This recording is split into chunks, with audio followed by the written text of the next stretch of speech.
Hello everyone, I'm here today with a new process video, and as you can see I am working on a single page 6x12 pocket page layout, and it's all of stained glass. These photos are from St. Maurice's in Lille, France, and I wanted to showcase those because look how beautiful they are. They are stunning, and I really only have one pocket that I need to fill.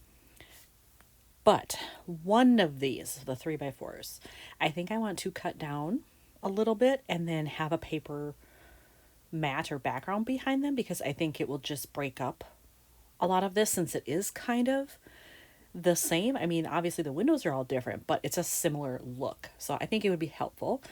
And I think it's going to be one of these two, just not sure which one yet. I went into my just pattern background cards to find some options that I thought might work.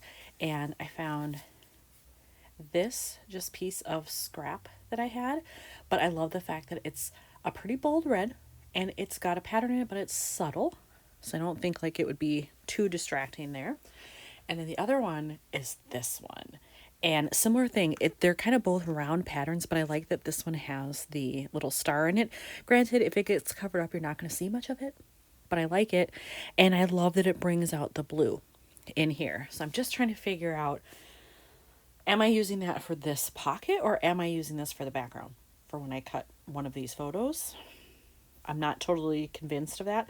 So I think what I probably should do is go through my regular travel cards, and I do have a bunch sitting out here already, and just see like, is there something I could use to fill the pocket here, and then one of these then becomes the background.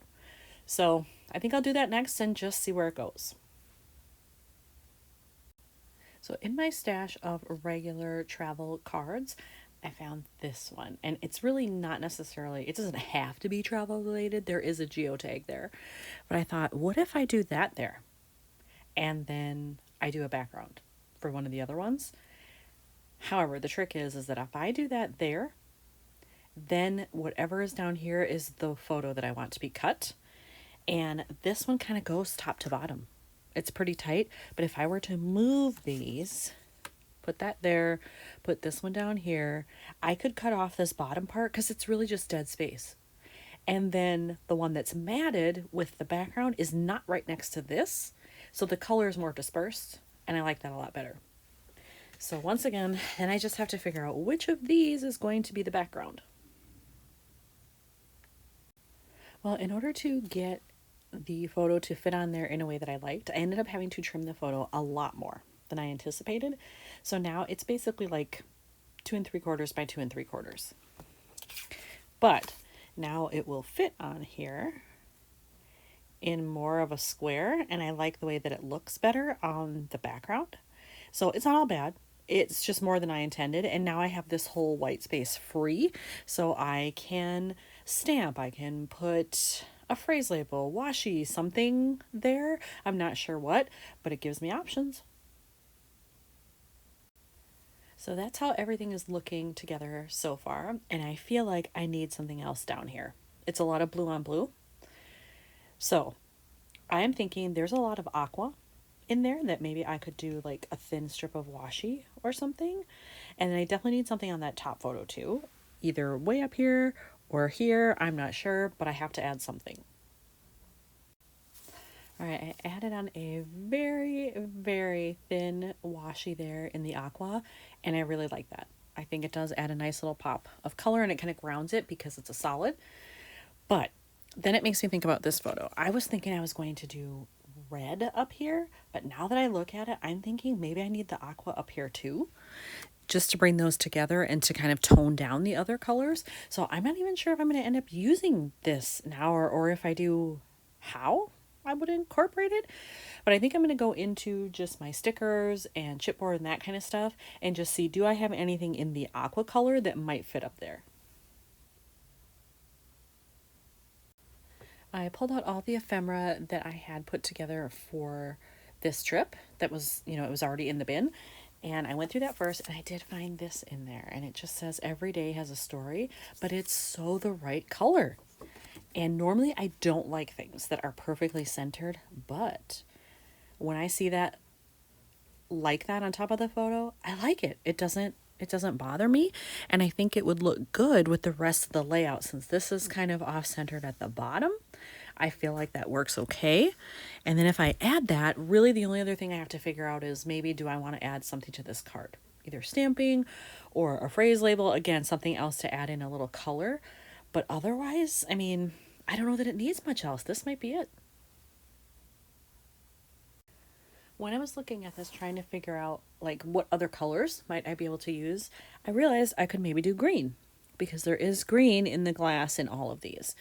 So I pulled out all of my green ephemera pieces, and sadly, I mean, there wasn't a lot in there, but there was just this little piece that just says date. And I realized that so far for my layouts from Lille, I don't have the date anywhere in my journaling. So this is a good time to do that. So I think I'm just going to use that, and I feel like it adds enough to the card to really give it a pop. I'm going to just do the journaling now so I can add it right to the card, because if I screw up, I don't want to have it stuck to the card and then I have to remove it. That's a pain. So I'll just do it now. So it was, see, it was 10, 15. This thing wants to move around. 22. Barely fit in there. My 22 ended up being quite a bit smaller than the other numbers, but you know what? Oh well, it'll be fine. All right, I figured I better do this too for same reason. This is not a digital card, I don't think. It feels pretty thick. I could be wrong, and it doesn't come to mind right away if it is or isn't. It looks like maybe it's from Integrated Bubble, but I'm not sure. But I figure I better do my journaling.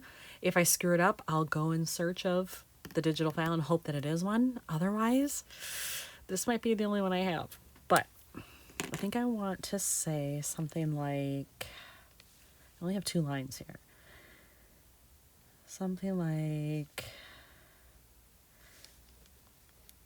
churches,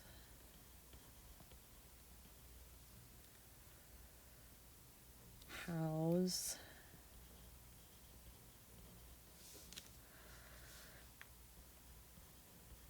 such, need an adjective there, such beautiful, amazing, wonderful art. I gotta pick a word that's gonna fit in there. Churches, house, such, or how about incredible? Incredible art. Yeah, that'll fit. There we go. All right, so then I just have to glue this on, and I think it's done. So here I was thinking this was done. I was wrong. I have to decide if I want something down here, and I feel like I do need red after all. So I have pulled out all of my enamel dots. I have so many, and I'm going to pull out some red options to use here. So you would think that picking out a red dot for that would be easy, but I have multiple shades of red. I haven't narrowed down to these. Both of these are options. This is clearly much darker. This is a brighter one. But then look at these. These are even brighter. And they have a faceted surface to them. And I kind of like that it would be a little shimmery, like the light would bounce off it a little bit because it is glass. So that kind of works for me. So actually, I think it's going to be this. I'm not sure what size. I could probably go with the biggest one to kind of overlap or something, but I'll try out the size and see what I think. I decided to go with the medium-sized dot. I put the biggest one on first, and it looked hideous. To me, it looked way too big, like it was taking up way too much of the card. So I went to the medium-sized one, and I like that a lot better. I've also decided I'm going to stamp down here, and on this particular stamp set, I have some smaller words, and there's this one that says absolutely, and then this one says spectacular. So I'm going to use those and just kind of stack them here, I think, and then hopefully it'll be done. Ta-da! The stamping is done. It came out great. I purposely stacked them off center because I didn't want them right on top of each other, and I'm happy with the way that came out. And now I can put everything in the pockets. Yay, it's done. Everything's in the pockets, and I like the way it turned out. So there's the top row, middle row, bottom row. So yes, it took a little extra work to add some things, journal a little bit, and then stamp, but totally worth it. So here's another one done for Lille, France. Thanks for watching.